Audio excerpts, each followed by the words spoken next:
Salut à tous et bienvenue sur Saga Historica. Aujourd'hui on plonge dans l'histoire pour découvrir 3 femmes extraordinaires qui ont marqué leur époque. Boadicée, Zénobie et Teuta. Ces 3 reines ont osé défier le plus grand empire de leur temps, Rome. Elles sont devenues des symboles de résistance, de courage et de leadership face à l'adversité. Préparez-vous à un voyage épique à travers l'Antiquité. Pour comprendre l'histoire de Boadicée, il faut d'abord se plonger dans la Grande-Bretagne du 1er siècle après Jésus-Christ. À cette époque, l'Empire romain est à son apogée. En l'an 43, sous l'empereur Claude, Rome envahit l'île. Les tribus celtes locales, comme les Icènes, résistent mais doivent composer avec cette puissance écrasante. Les Icènes, une tribu de l'actuelle région d'East Anglia, choisissent une autre stratégie, celle de l'alliance. Leur roi, Prasutagus, gouverne comme un roi client de Rome, un statut qui leur offre une certaine autonomie. Mais tout bascule à la mort de ce dernier, en 60 ou 61 après Jésus-Christ. Dans son testament, Prasutagus tente de protéger son peuple en léguant son royaume, à la fois à ses filles et à l'empereur Néron. Mais Rome ne joue pas le jeu. Les terres des Icènes sont annexées de force, leurs nobles réduits en esclavage. Et pour couronner le tout, Boadicée, la veuve de Prasutagus, est publiquement humiliée, fouettée tandis que ses filles subissent de terribles violences. Une humiliation qui va déclencher un véritable brasier. Fouettée mais loin d'être brisée, Boadicée se relève. Avec une détermination sans faille, elle appelle son peuple à la révolte. Très vite, elle ne se contente pas de mobiliser les Icènes. D'autres tribus, comme les Trinovantes, rejoignent sa cause. Leur objectif ? Chasser les Romains de leurs terres. Le soulèvement commence avec fracas. La première cible, Camulodunum, l'actuel Colchester. Une colonie romaine considérée comme un symbole d'oppression. Les rebelles frappent fort, la ville est rasée, ses habitants massacrés, et même le temple dédié à l'empereur Claude est réduit en cendres. Mais Boadicée ne s'arrête pas là, sa troupe se dirige ensuite vers Londinium, l'actuel Londres. À l'époque, c'est déjà un centre commercial important. Les Romains, incapables de défendre la ville, l'évacuent. Les rebelles s'en emparent et la détruisent. Même sort pour Verulamium, l'actuel Saint-Alban. Selon les récits de l'historien romain Tacite, jusqu'à 70 000 personnes périssent dans ces attaques. Une vengeance implacable, nourrie par des années d'oppression. Malgré ses succès, la révolte de Boadicée ne peut durer éternellement. Le gouverneur romain Caius Suetonius Paulinus, un stratège redoutable, rassemble ses forces pour affronter les rebelles. La bataille décisive a lieu quelque part le long d'une voie romaine, bien que l'endroit exact reste un mystère. Malgré leur infériorité numérique, les Romains utilisent leur discipline légendaire et un terrain favorable pour écraser les forces de Boadicée. C'est un massacre. Tacite rapporte que 80 000 Britanniques trouvent la mort contre seulement 400 Romains. Une fin tragique pour une révolte qui avait pourtant fait trembler l'Empire. Quant à Boadicée, son sort reste entouré de mystères. Selon certaines versions, elle aurait choisi de s'empoisonner pour échapper à la capture. D'autres sources sont muettes sur son destin. Alors, pourquoi parle-t-on encore de Boadicée aujourd'hui ? Parce qu'elle incarne bien plus qu'une simple rébellion. Elle est devenue un symbole intemporel de résistance contre l'oppression. Son courage inspire des générations entières et son histoire a traversé les siècles. Au 19e et 20e siècle, son image est largement romantisée, jusqu'à devenir un véritable mythe national en Grande-Bretagne. Si vous passez près de Westminster Bridge à Londres, vous pourrez voir une statue impressionnante de Boadicée sur son char, un hommage à cette femme qui a défié l'Empire romain.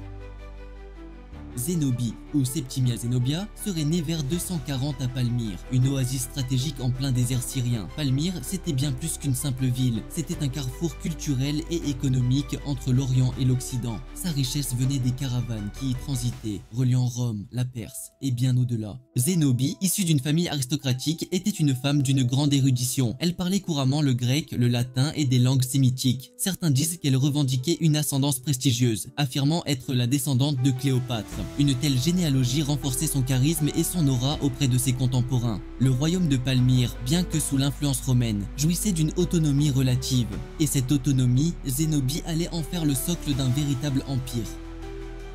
Le destin de Zénobie bascule en 267 ou 268 après Jésus-Christ, lorsque Donatu, son époux et roi de Palmyre, est assassiné. Ce dernier avait solidifié l'alliance avec Rome tout en protégeant la région des incursions des Sassanides. Sa mort laisse un vide politique immense. Zénobie prend alors les rênes du royaume en tant que régente pour son jeune fils, Babalatus. Mais elle ne se contente pas d'être une figure de transition. Elle s'impose rapidement comme une dirigeante forte et ambitieuse, consolidant son pouvoir et écartant toute opposition. Et là, elle fait preuve d'une audace remarquable. Elle lance une politique expansionniste. En quelques années, Zénobie conquiert la Syrie, prend le contrôle de l'Égypte. Rien que ça, et avance jusqu'en Anatolie. Son royaume rivalise alors avec Rome. Elle s'affirme comme une souveraine qui incarne à la fois les traditions locales et les idéaux impériaux, adoptant même des titres romains pour asseoir sa légitimité.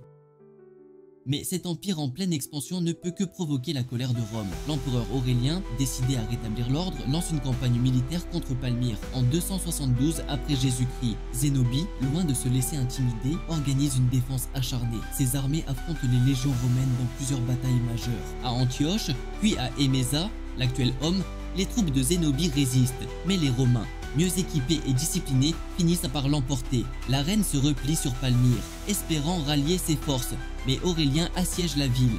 En 273, Zénobie tente de fuir pour chercher du soutien auprès des Perses, mais elle est capturée avant d'y parvenir. C'est la fin de son règne, mais pas de sa légende. Que devient Zénobie après sa capture? Les sources historiques divergent. Selon certaines, Aurélien, impressionné par son courage et sa prestance, lui aurait épargné la vie. Elle aurait été emmenée à Rome, exhibée lors du triomphe de l'empereur, enchaînée d'or. Mais contrairement à d'autres prisonniers, elle aurait été autorisée à vivre dignement à Tibur, l'actuel Tivoli, où elle aurait fini ses jours. Cette version, qu'elle soit totalement vraie ou embellie, contribue à l'image d'une reine respectée même par ses ennemis. Alors, pourquoi Zénobie continue-t-elle de fasciner? Parce qu'elle incarne l'indépendance et le courage face à une puissance écrasante. Elle a dirigé son royaume avec une vision exceptionnelle, alliant tradition orientale et influence romaine. Aujourd'hui, Zénobie est une figure célébrée dans la culture populaire, mais aussi dans l'histoire. Elle inspire les écrivains, les artistes et même les militants, qui voient en elle un symbole de leadership féminin et de résistance.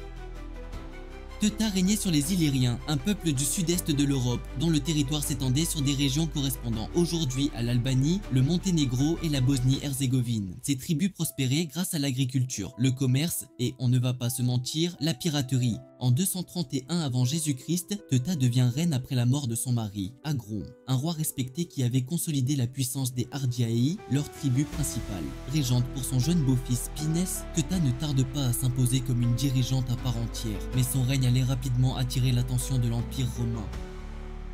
Sous Teuta, la piraterie passe à un niveau supérieur. Elle devient une véritable stratégie économique et militaire. Les flottes illyriennes dominaient la mer Adriatique, interceptant les navires marchands et récoltant des tribus, une activité lucrative qui renforçait les coffres du royaume et consolidait le pouvoir de la reine. Mais tout cela ne plaît pas à tout le monde. Les cités grecques voisines et les marchands italiens sont exaspérés par les attaques incessantes des pirates illyriens. Ces plaintes finissent par arriver aux oreilles de Rome. Et à cette époque, Rome commence à s'affirmer comme une superpuissance. Autant vous dire qu'elle ne tolère pas longtemps ce genre d'instabilité dans une zone stratégique comme l'Adriatique. En 230, c'est l'escalade. Un navire romain est attaqué par des pirates illyriens. Furieuse, Rome décide d'envoyer des ambassadeurs pour négocier avec Teuta et exiger la fin des raids. Mais la réponse de la reine est pour le moins provocante. Selon les récits romains, elle déclare que la piraterie est une pratique légitime pour son peuple et qu'elle n'a pas à contrôler les actions de ses capitaines. Pire encore, l'un des ambassadeurs romains est assassiné peu après. À ce moment-là, Rome dit « ça suffit ». En 229 avant Jésus-Christ, une expédition militaire est lancée. Les consuls Lucius Postumius Albinus et Gnaeus Fulvius Centumalus dirigent une flotte imposante contre le royaume de Teuta. Ils capturent des villes côtières clés comme Corcyre, l'actuel Corfou, et Apollonia avant de s'avancer vers l'intérieur des terres. Teuta, bien que déterminée, subit plusieurs défaites. Elle finit par se retrancher dans la forteresse de Rhizon, aujourd'hui Rhizan, au Monténégro. Mais encerclée et affaiblie, elle n'a d'autre choix que de négocier une paix avec Rome en moins 228. Le traité met fin à la guerre, mais impose de lourdes concessions. Teuta perd une grande partie de ses territoires et doit limiter les activités maritimes de son royaume. En d'autres termes, la piraterie, c'est fini pour Teuta et ses capitaines. Après 228 avant Jésus-Christ, Teuta disparaît des sources historiques. On ne sait pas ce qu'elle est devenue, mais son règne reste gravé dans l'histoire. Pour les Romains, elle est souvent décrite comme une reine arrogante et imprudente. Mais d'un autre point de vue, Teuta incarne une résistance acharnée face à une puissance écrasante. Aujourd'hui, elle est célébrée dans les Balkans comme un symbole de force et de résilience. Elle nous rappelle que même dans des circonstances difficiles, une souveraine peut tenir tête à un empire. Ces trois femmes, Boadicée, Zénobie et Teuta, ont affronté Rome dans des contextes très différents, mais elles partagent d'une même détermination, celle de défendre leur peuple et leur indépendance face à une puissance impériale et écrasante. Boadicée, la guerrière celte, a incarné la vengeance et la révolte contre l'oppresseur. Zénobie, la visionnaire syrienne, a défié Rome en bâtissant un véritable empire rival. Teuta, la reine pirate, a imposé sa domination maritime avant de céder face aux implacables légions romaines. Leur héritage nous rappelle que l'histoire est faite de personnages qui osent défier l'ordre établi. Ces trois reines continuent de fasciner, inspirant artistes, écrivains et militants à travers les siècles. Alors, laquelle de ces trois figures t'inspire le plus? Dis-le moi en commentaire, j'ai hâte de savoir ça. Si cette vidéo t'a plu, pense à liker, partager et surtout à t'abonner pour ne rien manquer de nos explorations historiques. Merci d'avoir regardé et à très bientôt pour une nouvelle plongée dans l'histoire. Ciao ciao!